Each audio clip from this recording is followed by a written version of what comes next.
Hi ಎಲ್ರಿಗೂ ನಮಸ್ಕಾರ. ನಾನಿವತ್ತಿರೋ ಅಂಥದ್ದು ಉತ್ತರ ಕರ್ನಾಟಕದಲ್ಲಿ ಬೆಳಗಾವಿ ಜಿಲ್ಲೆಯಲ್ಲಿ ತುಂಬ ಹೆಸರುವಾಸಿಯಾಗಿರುವಂತಹ ಯಲ್ಲಮ್ಮನ ಗುಡ್ಡ ಶ್ರೀ ರೇಣುಕಾದೇವಿ ದೇವಸ್ಥಾನದ ಹತ್ರ ಬಂದಿದ್ದೀನಿ. ಇವಾಗ ನಾನು ಒಳಗಡೆ ಹೋಗ್ತಾ ಇದ್ದೀನಿ. ಗಾಡಿನ ಅಲ್ಲೇ ಪಾರ್ಕ್ ಮಾಡಿ ಒಳಗಡೆ ಹೋಗೋ ಅಂಥ ರಸ್ತೆಯಲ್ಲಿ ತುಂಬ ಬಳೆಗಳು, ಹಾಗೆಯೇ ಅಲ್ಲಿಗೆ ಬೇಕಾಗಿರೋಂಥ ಪೂಜೆ ಸಾಮಾನುಗಳು, ಅಂಗಡಿಗಳು ತುಂಬಾ ಇದೆ. ನಾನು ಅದೇನೂ ತೊಗೊಂಡಿಲ್ಲ, ಒಂದೇ ಒಂದು ಕರ್ಪೂರ ತೊಗೊಂಡಿದ್ದೀನಿ. ಯಾಕೆಂದ್ರೆ ಅಲ್ಲಿ ಬೈಕ್ ನಿಲ್ಲಿಸಿದೆ, ಅಂಗಡಿ ಹತ್ರ ಅವ್ರು ನೋಡ್ಕೋತೀನಿ ಅಂತ ಹೇಳಿದ್ದಕ್ಕೆ ಇರಲಿ ಅಂತ ಹೇಳಿ ಅವ್ರ ಹತ್ರ ಒಂದು ಕರ್ಪೂರ ಡಬ್ಬನ ತೊಗೊಂಡಿದ್ದೀನಿ ಅಂತ ಹೇಳ್ಬಿಟ್ಟು. ಇಲ್ಲಿ ಮಾತ್ರ ತುಂಬ ಚೆನ್ನಾಗೈತೆ, ಹೆವಿ ರಶ್ ಆಗೈತೆ. ಇದ್ರದ್ದು ಒಂದು ದೊಡ್ಡ ಕಥೆನೇ ಇದೆ, ಅದನ್ನು ಒಳಗಡೆ ಹೋಗ್ಬಿಟ್ಟು ಬಂದಮೇಲೆ ಹೇಳ್ತೀನಿ. ಬನ್ನಿ ಇವಾಗ ಒಳಗಡೆ ಹೋಗೋಣ ನಾವು.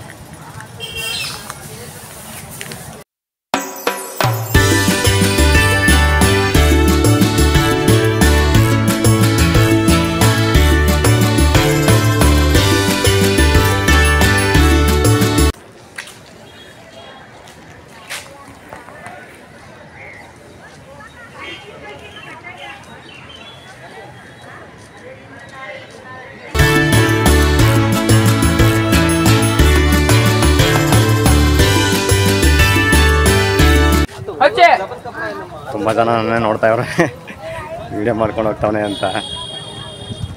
ಈ ಥರ ನೋಡಿದ್ರೆ ನನಗೂ ಒಂಥರ ಆಗುತ್ತೆ. ಪರವಾಗಿಲ್ಲ, ಅದರಲ್ಲಿ ಏನಿಲ್ಲ. ಒಳಗಡೆ ಮೊಬೈಲ್ ಅಲೋ ಇದು ವೀಡಿಯೋ ಮಾಡ್ಬೋದೋ ಇಲ್ಲೋ ಅಂತ ನನಗೆ ಗೊತ್ತಿಲ್ಲ. ಅಲ್ಲಿಗೆ ಹೋದ್ಮೇಲೆ ನನಗೆ ಗೊತ್ತಾಗೋದು ಹೇಗಿದೆ ಅಂತ.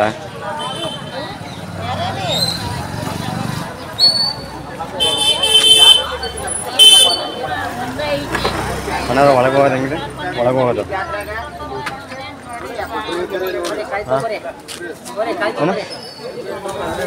ಏನು ಒಳಗಡೆ ಹೋಗ್ಬೇಕು? ಬೇಡ ಬೇಡ ಬೇಡ. ಇಲ್ಲಿ ಹೆವಿ ಜನ ಪೂಜೆ ಸಾಮಾನು ತಗೊಳ್ಳಿ, ಅದನ್ನು ತಗೊಳ್ಳಿ, ಇದನ್ನು ತಗೊಳ್ಳಿ ಅಂತ ಹೇಳ್ತಾರೆ. ನಿಮ್ಗಿಷ್ಟ ಇದ್ದರೆ ತಗೊಳ್ಳಿ, ನನಗೆ ಭಕ್ತಿ ಒಂದಿದ್ರೆ ಸಾಕು, ಪೂಜೆ ಏನು ಮಾಡಿಸಲ್ಲ. ಒಂದು ಕರ್ಪೂರ ಅಂತ ತೊಗೊಂಡಿದ್ದೀನಿ. ಸ್ಲಿಪ್ಪರೆಲ್ಲ ಎಲ್ಲಿ ಬಿಡಬೇಕು ಅಂತ ಗೊತ್ತಿಲ್ಲ, ನೋಡೋಣ. ಇಲ್ಲಿ ಒಂದು ವ್ಯವಸ್ಥೆ ಮಾಡ್ಕೊಳ್ಳೋಣ. ಇಲ್ಲೆಲ್ಲಾದರೂ ಈ ಥರ ಅಂಗಡಿಗಳಲ್ಲಿ ಸ್ಲಿಪ್ಪರ್ನ ಬಿಡ್ಬೋದು.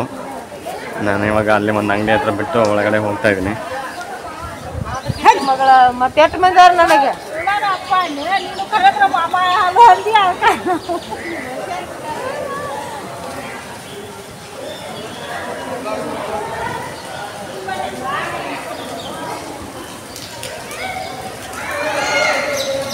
ನಮ್ಮೂರಿಗೆಲ್ಲ ಬರ್ತಾರಲ್ಲ ಇವರೇ, ಧರ್ಮ ದರ್ಶನಕ್ಕೆ ದಾರಿ ಏನು ಗುರು. ಹಬ್ಬದ ಟೈಮಲ್ಲಿ ಬಂದ್ರಂತೂ ಇದೆಲ್ಲ ಕ್ಯೂವಲ್ಲಿ ಓಡಬೇಕಾಗುತ್ತೆ.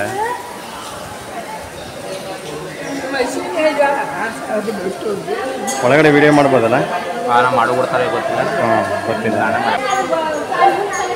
ಎಲ್ಲ ಜಪ ಮಾಡ್ಕೊಂಡು ಹೋಗ್ತಾರೆ ನೋಡ್ರಿ ಇಲ್ಲಿ. ಮತ್ತು ಅದ್ರ ತಂದಂಥ ಅರ್ಶಿನ ಕುಂಕುಮನ ಗೋಡೆಗೆ ಹೊಡೆದು ಹೋಗ್ತಿದ್ದಾರೆ. ನಾನು ಒಂದು 4 ರೌಂಡ್ ಬಳಸ್ತಾ ಇದ್ದೀನಿ ಇವಾಗ. ಇಲ್ಲಿ ಹೇಳಿದ್ರು ಒಳಗಡೆ ವೀಡಿಯೋ ಮಾಡೋಂಗಿಲ್ಲ ಅಂತ. ಟ್ರೈ ಮಾಡಬೇಕಷ್ಟೇ, ಒಳಗಡೆ ವೀಡಿಯೋ ಮಾಡಿ ರೇಣುಕಾದೇವಿನ ತೋರಿಸ್ತಾರೆ. ಹಾಗೆಯೇ ಇಲ್ಲಿ ತಗೊಂಡಿದ್ದೀನಿ.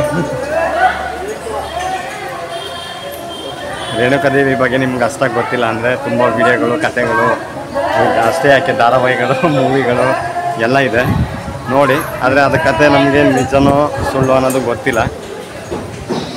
ಆವಾಗ ಪಾಲಿಸ್ಕೊಂಡಿರೋ ಅಂತ ಬಂದಂಥ ನಿಯಮಗಳು, ಆದರೆ ಕತೆ ಎಲ್ಲ ತುಂಬ ಚೆನ್ನಾಗೈತೆ, ನೋಡ್ಬೋದು ನೀವೆಲ್ಲರೂ ಆರಾಮಾಗಿ. ತಿಳ್ಕೊಬೇಕು ಅಂತ ಆಸಕ್ತಿ ಇದ್ದರೆ ನೋಡಿ. ನೀವು ಗೂಗಲಲ್ಲಿ ಎಲ್ಲಿ ಸರ್ಚ್ ಮಾಡೋದು ಸಿಗಲ್ಲ. ಆದರೆ ಅವರು ಇಲ್ಲಿ ಫೇಮಸ್ ಆಗೋಕ್ಕೆ ಏನು ಕಾರಣ ಅಂತ ಸಿನಿಮಾಗಳು, ಕಥೆಗಳು ನೋಡಿದ್ರೆ ನಿಮ್ಗೆ ಗೊತ್ತಾಗುತ್ತೆ ಪೂರ್ತಿ.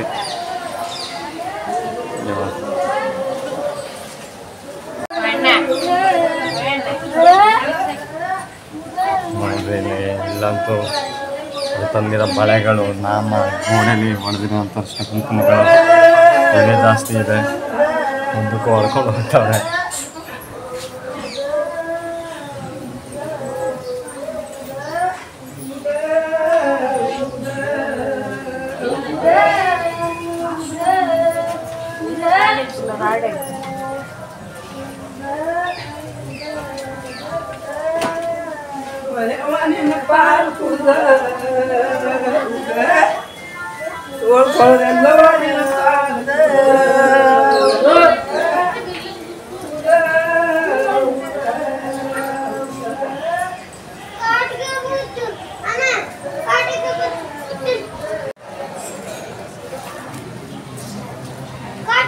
ನಿಮ್ಮನ್ನ ಒಳಗೂ ಬಿಟ್ಟಾರ ಕುಂದ್ರ ನೋಡ್ರಿ ಇಲ್ಲಿ ತಂದಂಥ ಪಳೆಗಳು ಏನಂದ್ರೆ ಇಲ್ಲಿ ತುಂಬ ಕಟ್ಟಿದ್ದಾರೆ.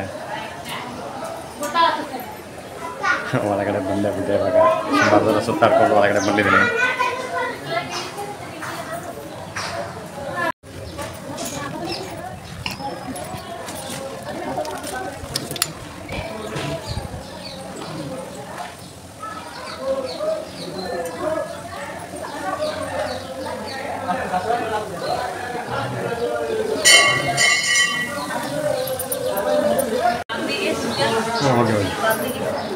ಒಳಗಡೆ ಹೋಗ್ತಾ ಇದ್ದೀನಿ ಇವಾಗ.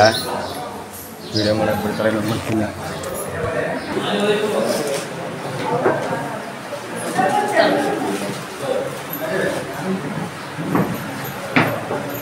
ನೋಡ್ರಿ ಇವಾಗ ದೇವಸ್ಥಾನ ಒಳಗಡೆ ಇದ್ದೇನೆ. ಅಲ್ಲಿ ಸೆಕ್ಯೂರಿಟಿನ ಕೇಳಿದ್ರೆ ಮಾಡ್ಬೋದು ಅಂತ ಹೇಳಿದ್ರು. ಅಲ್ಲಿ ಹತ್ತಿರ ಹೋದ್ಮೇಲೆ ಏನು ಮಾಡ್ತಾರೆ ಅಂತ ಗೊತ್ತಿಲ್ಲ. ತುಂಬ ಜನ ಬರ್ತಾರೆ ಡೈಲಿ, ಹೆವಿ ಜನ. ಮತ್ತು ಈ ರೇಣುಕಾದೇವಿಯ ಹಾಡುಗಳು ಕೇಳೋಕ್ಕೂ ತುಂಬ ಚೆನ್ನಾಗಿದೆ. ಹಾಡುಗಳೆಲ್ಲ ಪೂರ್ತಿ ಅವ್ರ ಕಥೆನೇ ಹೇಳೋದು.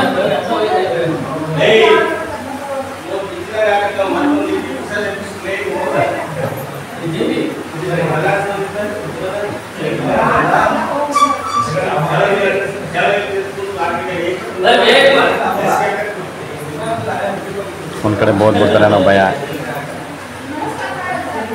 ನೋಡ್ರಿ ಇವಾಗ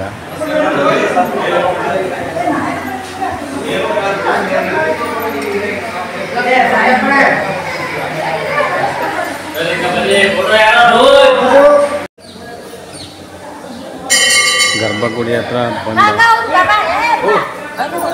ಹಿಂಗೇನಾ? ಸುಮಾರು ಸುತ್ತಾಡ್ಬೇಕು ಗುರು. ನಾನು ಇಷ್ಟು ದಿನ ಬರೀ ಟಿ ವಿಗಳಲ್ಲಿ, ಮೂವಿಗಳಲ್ಲಿ, ಧಾರಾವಾಹಿಯಲ್ಲಿ ನೋಡಿದ್ದೆ.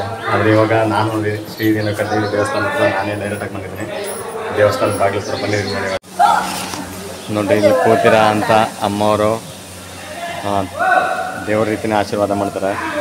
ನೀವು ಬಂದು ಆಶೀರ್ವಾದ ತಗೊಳ್ಳಿ ಇವ್ರ ಹತ್ರ. ನಿಮ್ಮ ಕೈಲಿ ಎಷ್ಟಾಗುತ್ತೆ ಅಷ್ಟು ಕಾಣಿಕೆನೇ ನಿಮ್ಮ ಕೈಲಿ ಕೊಡಿ. ಧನ್ಯವಾದ. ಒಳಗಡೆ ಮಾತ್ರ ವೀಡಿಯೋ ಮಾಡೋಕ್ಕೆ ಬಿಡಲಿಲ್ಲ ದೇವ್ರ ಗುಡಿಲಿ.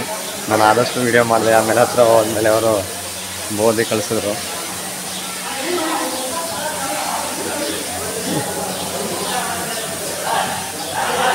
ಇಲ್ಲ ಹಂಗೆ ಹೋಗಿದೆ, ಅಲ್ಲಿಂದ ಹೋಗಿದೆ.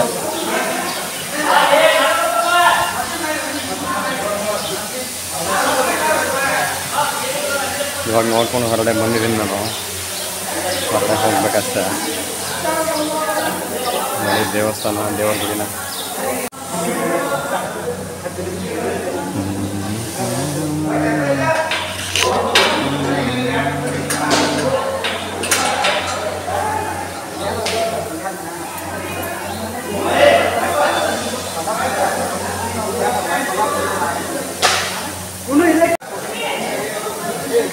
ಈ ರೇಣುಕಾದೇವಿ ಅವರು ಜಮದಗ್ನಿ ಅನ್ನೋ ಋಷಿ ಮುನಿಗಳನ್ನ ಮದುವೆ ಆಗಿರ್ತಾರೆ.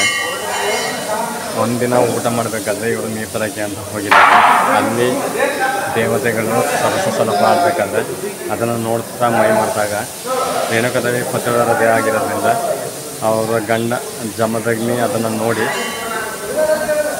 ತಪ್ಪಾಗಿ ತಿಳ್ಕೊಂಡು ಅದನ್ನು ತನ್ನ 4 ಮಕ್ಕಳಿಗೆ, ತನ್ನ ಪತ್ನಿಯನ್ನು, ತನ್ನ 4 ಮಕ್ಕಳಿಗೆ ಆಜ್ಞೆ ಮಾಡ್ತಾರೆ ಜಮದಗ್ನಿಯವರು, ನಿಮ್ಮ ಅಮ್ಮನ ತಲೆನ ಕಡಿದಾಕಿ ಅಂತ. ಆಗ ಯಾರೂ ಬರಲ್ಲ. ಕೊನೆಗೆ ಪರಶುರಾಮ ಆದಂಥ ಅವರ ಮಗ ಆದಂಥ ಕೊನೆಯ ಮಗನಾದಂಥ ಪರಶುರಾಮನಿಗೆ ಹೇಳಿದಾಗ ಅವನು ತನ್ನ ತಂದೆಯ ಆಜ್ಞೆಯನ್ನು ಪಾಲಿಸೋಕ್ಕೋಸ್ಕರ ತಾಯಿನ ತಲೆಯನ್ನು ಕಡಿದಾಕ್ತಾನೆ. ಇದನ್ನು ಮೆಚ್ಚಿದಂಥ ಜಮದಗ್ನಿ ತನ್ನ ಮಗನಿಗೆ ನಿನಗೆ ಏನು ಆಶೀರ್ವಾದ ಬೇಕು ಅಂತ ಕೇಳಿದಾಗ ದಾಯ ಬದುಕಿಸ್ಕೊಡೆ ಅಂತ ಕೇಳ್ಕೊಡ್ತಾನೆ. ಆವಾಗ ಕೇಳ್ಕೊಂಡಾಗ ಮತ್ತೆ ಅವ್ರ ತಾಯಿ ಮತ್ತೆ ಪ್ರತ್ಯಕ್ಷ ಆಗಿ ಅವರು ಮರುಜನ್ಮನ ಪಡ್ಕೊತಾರೆ. ಇದೆ ಈ ರೇಣುಕಾದೇವಿ ದೇವತೆಯಾಗಿದ್ದಂಥ ಸ್ಥಳ. ಮತ್ತು ಅಲ್ಲಿಂದ ಅವರು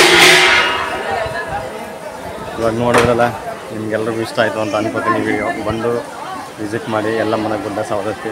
ಇಲ್ಲಿಗೆ ಫೇಮಸ್ ಪವರ್ಫುಲ್ ದೇವರು ಇದು. ನೋಡಿದ್ರಲ್ಲ ಸವದತ್ತಿ ಯಲ್ಲಮ್ಮನ ಕಥೆನ ಕೇಳಿದ್ರಲ್ವ. ನಮಗಿಂತ ಹೆಚ್ಚಾಗಿ ಇನ್ನೂ ತುಂಬ ಚೆನ್ನಾಗಿ ಹೇಳಿರೋರು ಇದ್ದಾರೆ. ಮತ್ತು ಅದರದ್ದು ವಿಡಿಯೋಗಳು ಹಾಗೆಯೇ ಅದರ ಕಥೆಗಳು ತುಂಬ ಚೆನ್ನಾಗಿದೆ. ಕೇಳಿ ನಿಮಗೆ ಪೂರ್ತಿಯಾಗಿ ಅರ್ಥ ಆಗುತ್ತೆ. ಇಲ್ಲ ಅಂದರೆ ಬಂದು ನೋಡ್ಕೊಂಡೋಗಿ ಅಷ್ಟೇ. ಆ ಸವದತ್ತಿ ಯಲ್ಲಮ್ಮ ಎಲ್ರಿಗೂ ಆಶೀರ್ವಾದ ಮಾಡಲಿ ಅಂತ ಕೇಳ್ಕೊತೀನಿ. ಬಾಯ್.